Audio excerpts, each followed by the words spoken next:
वहीं कोलकाता में lady doctor से हुई हैवानियत ने पश्चिम बंगाल की ममता बनर्जी सरकार को सियासी कटघरे में खड़ा कर दिया है। हालांकि मामले की जांच सीबीआई अपने हाथ में ले चुकी है, लेकिन डॉक्टरों का प्रदर्शन थमता हुआ नहीं दिख रहा है। बीजेपी ममता बनर्जी का इस्तीफा मांग रही है, तो कांग्रेस समेत विपक्षी दल भी पीड़िता को इंसाफ दिलाने की जंग में कूद पड़े हैं। इस बीच राज्यपाल सीवी आनंद बोस ने कहा कि बंगाल में महिलाएं सुरक्षित नहीं हैं और वो जल्द ही राष्ट्रपति को अपनी रिपोर्ट सौंप देंगे। राज्यपाल के बयान के बाद यह सवाल उठने लगे कि क्या बंगाल में राष्ट्रपति शासन लग सकता है।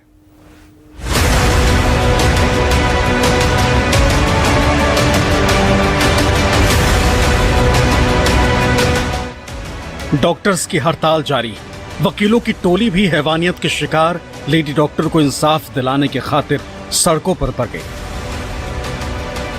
हालांकि सीबीआई को सियालदह कोर्ट से आरोपी के पॉलीग्राफी टेस्ट की इजाजत मिल गई, लेकिन बीजेपी ने अब आरजी कर मेडिकल कॉलेज के पूर्व प्रिंसिपल की पॉलीग्राफी टेस्ट की मांग कर दी। यही नहीं, ममता बनर्जी को निर्ममता बनर्जी बताते हुए उनके इस्तीफे की मांग भी तेज कर दी। तो एक तरफ ममता बनर्जी है जिनका नाम अब निर्ममता बनर्जी रखा हुआ है सबने, ये अपराधियों के साथ खड़ी हो सकती है। जो पूर्व में प्रिंसिपल था, जिसकी जिम्मेदारी बनती थी कि सभी बच्चों को जो डॉक्टर हैं उनकी रक्षा करे, उसके खिलाफ कार्रवाई तो दूर की बात है, उसको रिवॉर्ड करती हैं, ये उसके साथ खड़ी होती हैं। और ये नष्ट क्या करती हैं? ये नष्ट करती हैं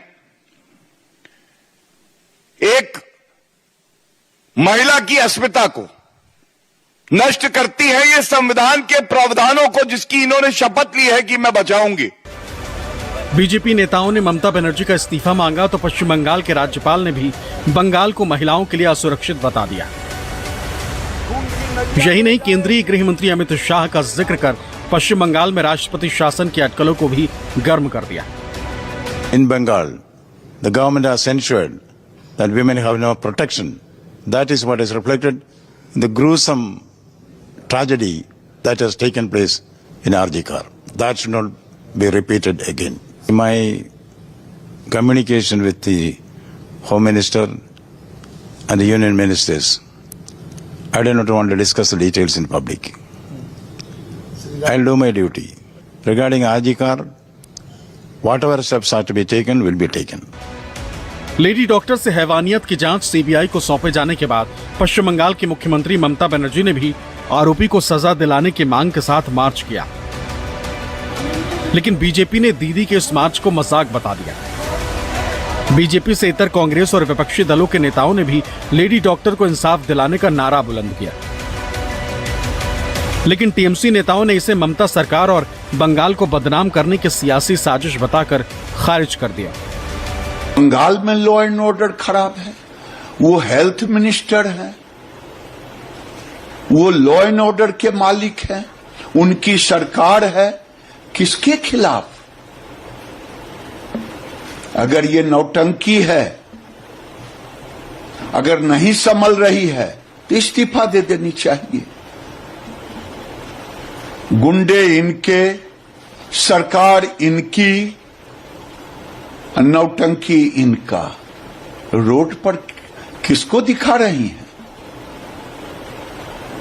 देश का दुर्भाग्य है, अगर ममता बनर्जी अगली बार इनकी सरकार नहीं हटी तो बंगाल के अंदर दूसरा बांग्लादेश होगा।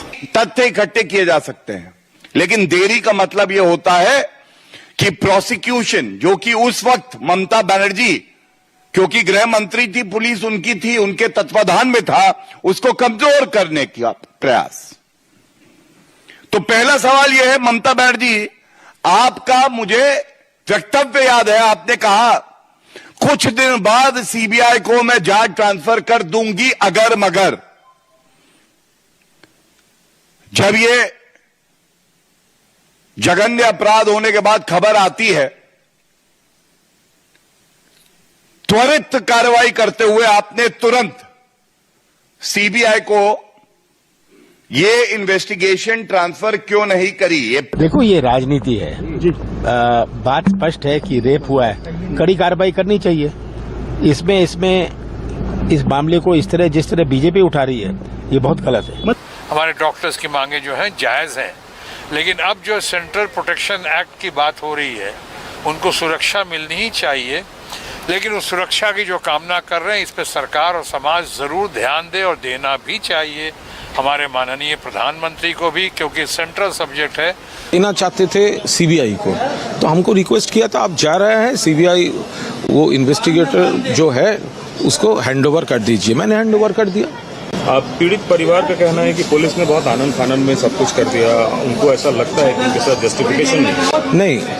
ममता बनर्जी जो पहले दिन विदिन 12 आवर्स अरेस्ट कर लिया था, विदिन 12 आवर्स अरेस्ट कर लिया था।